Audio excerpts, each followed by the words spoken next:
Okay guys, today we're going to make apple sonker. The first thing you need to do is get out all of your materials that you are going to need. So I have the recipe taped to the wall just because it's the simplest place to put it. So I have my stick of butter, self-rising flour, make sure it's self-rising flour, sugar, milk, fruit, ground cinnamon, ground nutmeg, and of course water from the spigot. Now the other thing that you want to make sure that you have is your casserole dish. Mine is a 9 by 13 measuring cup, a mixing bowl, a saucepan, a spatula, a chef's knife, a spoon, measuring spoons, measuring cups, vegetable peeler. You also want to make sure that you go ahead and have your hot soapy water in the sink to wash materials.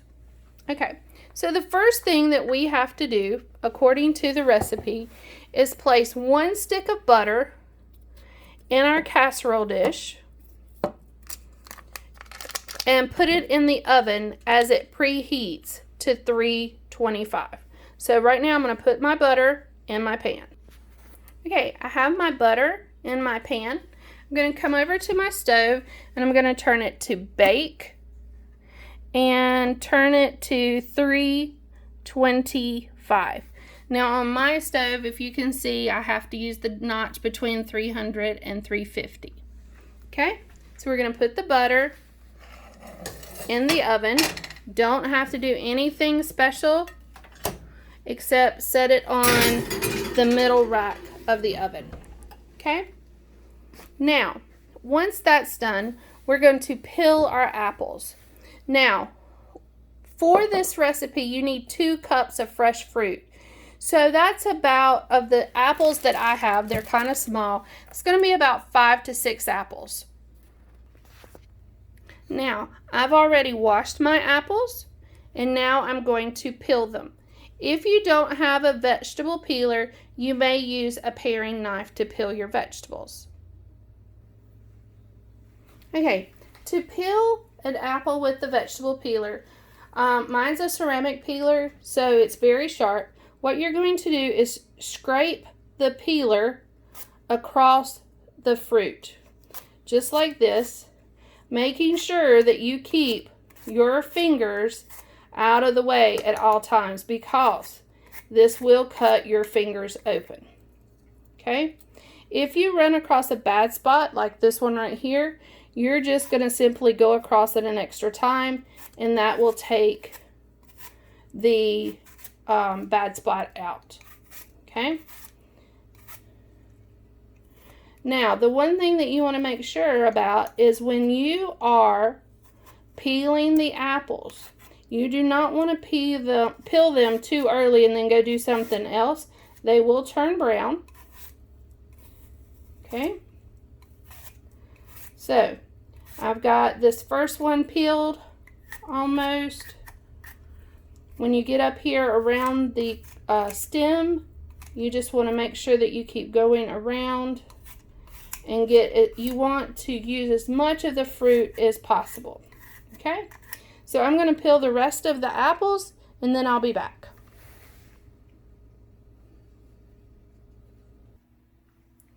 Okay, so now I have my apples peeled. I live far out in the country, so I do not have a garbage disposal. So we actually compost our vegetables. So I am actually going to put them in this pot and they will compost over time. Okay, now you can't put meat in a compost bin, but you can put eggshells or any type of vegetable peel. Okay, so now I'm going to take my chef's knife, okay, and I'm going to cut down one side of the apple as very close to the core as possible, just like this. And if I wanted to, I could go in here and cut a little bit more. Right? And then you're going to want to, if there's a little bit of peel on there, cut that off. And then you're going to want to dice these up into equal size pieces. Okay? You'll do this for the whole apple. Actually, you'll do it for all of your apples.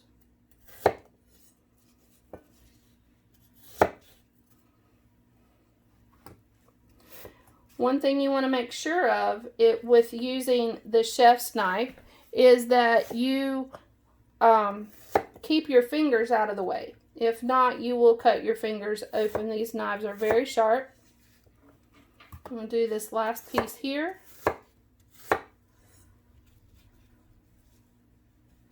And if you notice when I do this, I keep my fingers turned, folded under themselves.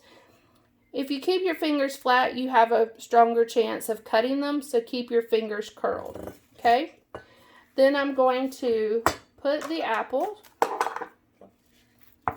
into my measuring cup, because remember, I need 2 cups.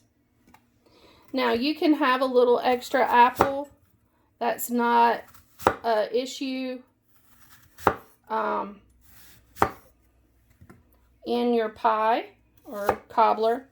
Growing up, we made this Sonker, but my grandmother called it a no-fool's pie, because she said that even a fool could make this pie. So it is super easy. I don't know how many years the recipe has been around.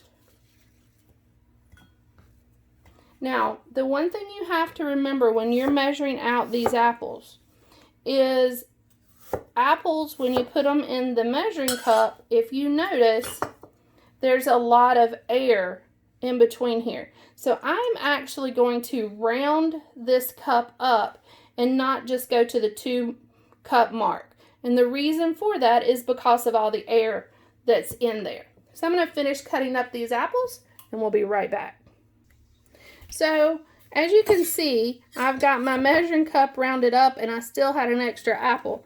So I am going to give this apple to my granddaughter and let her have it for a snack. Now, I doubt you can hear, but my butter is melted now. Also, on the oven, I'm not sure you can see, on the oven here, my oven heating sign is light is off. So I'm going to open up the oven and very gently take my butter out. And I'm sure you can hear it now. And I'm just going to set it to the side. Okay?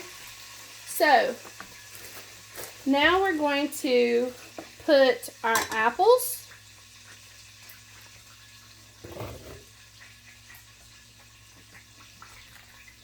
A 1/4 of a cup of water.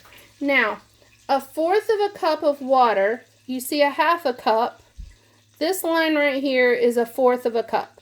So, I'm going to get me a 1/4 of a cup of water.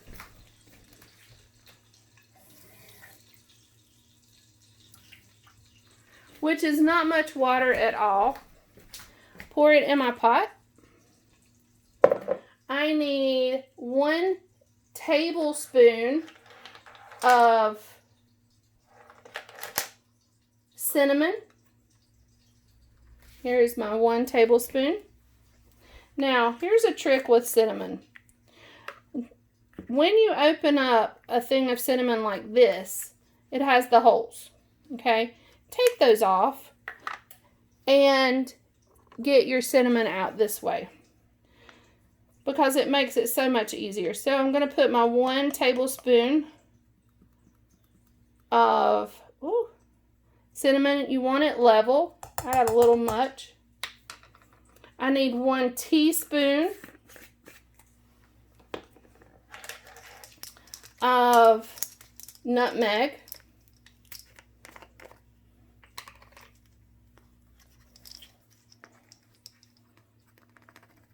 you shake it on the inside of the container like this, you can get it more level.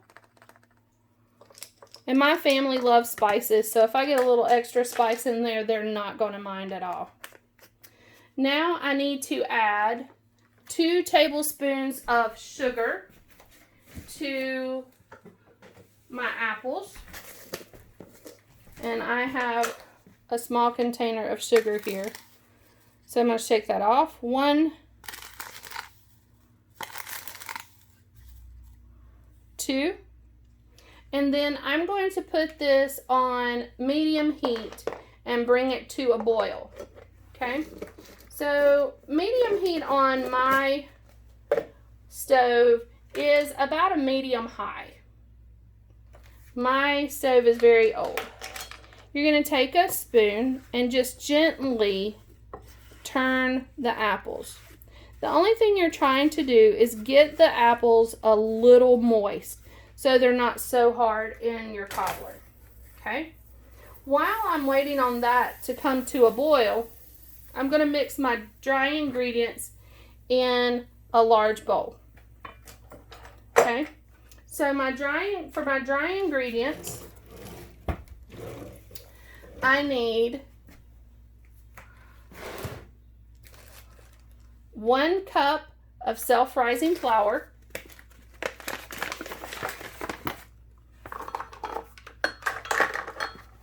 here's my 1 cup. Now this is a trick that I learned from my grandmother.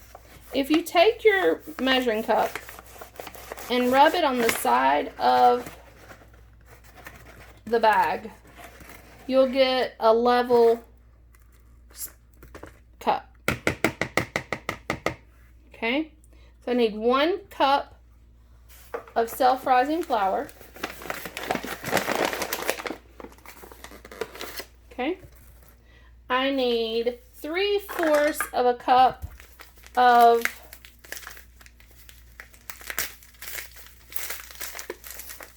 sugar. Now, when you're working with dry ingredients, you want to make sure that you use dry measuring cups, okay? So to get 3/4, I'm going to use a 1/2 cup and a 1/4 cup. Now, I could just do 3 1/4 cups. It's completely up to you on what you prefer, okay? When you do this, you want to make sure that it's level. And you see that I'm shaking it. So that's a 1/2 cup and a 1/4 cup. Okay? I can hear that my apples are starting to come to a boil. So I'm just going to stir those gently.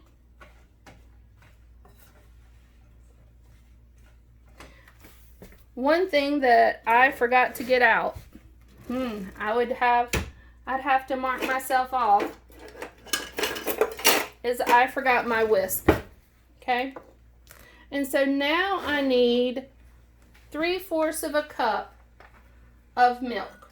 So on my measuring cup here, this is a 1/2 cup.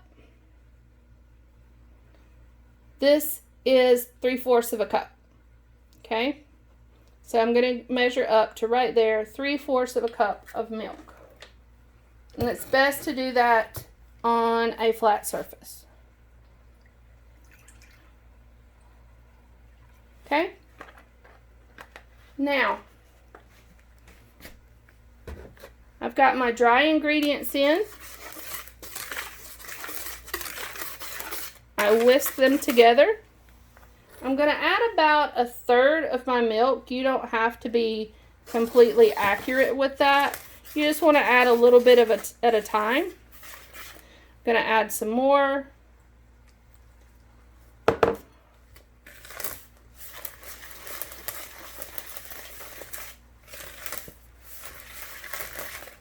And then the last of the milk.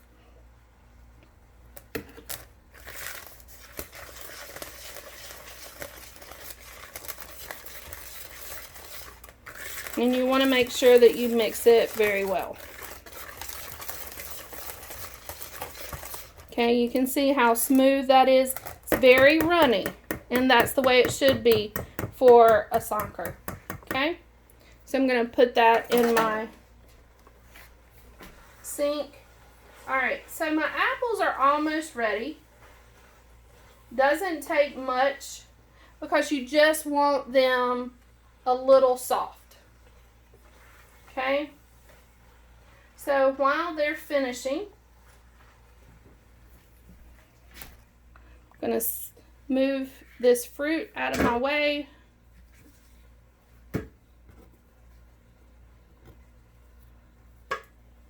And I'm going to bring my butter over. Make sure you use a pot holder because the butter is still very warm. Okay, now here is the trick. Do not stir this. Let me say that again. Do not stir this together. Okay? So, turn that down just a little bit. I'm going to get my spatula and I'm going to start pouring my batter in, just like this. Okay? You want to make sure that you scrape all the batter out of your bowl.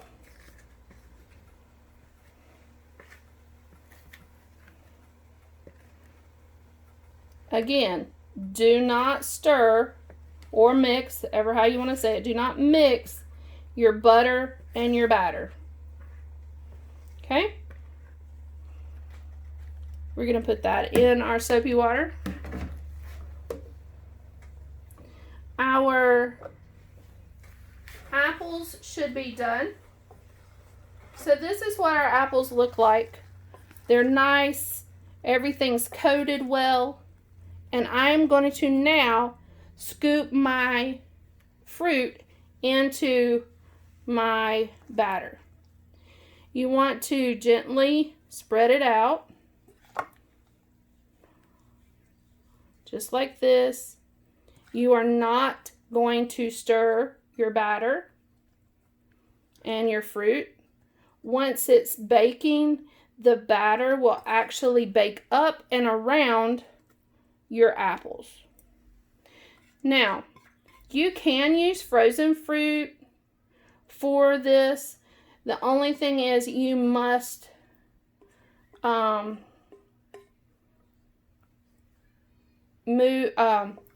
drain all of the liquid off of the fruit first.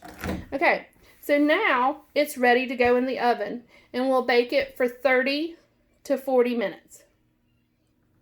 You want to make sure that you set a timer for 30 minutes. Everybody's oven is a little bit different, so you're going to check it at 30 minutes, and then if it needs a little bit longer, if it's not a nice golden brown, then you'll want to bake it in 5-minute increments up to 40 minutes. Also, make sure you turned your burner off. While your Sonker is in the oven, one of the best things to do in this downtime is go ahead and wash your dishes. Now, a lot of us have dishwashers now, but no more dishes than we have. Unless you already have dishes in the dishwasher, it's very quick to go ahead and wash the dishes. And that's what I'm going to do right now while we wait on our Sonker. Okay, it's been 30 minutes. I'm going to check my Sonker. Pull it out of the oven. Mine is ready. So mine finished in 30 minutes. Oh, that was loud for the oven door. And I'm going to set it on here to cool. So you see that it's nice golden brown and the dough baked up over the fruit. And you can't see is a little 7-year-old coming in here to get her first bite. Be careful, it'll burn you. I hope you enjoy baking your Sonker.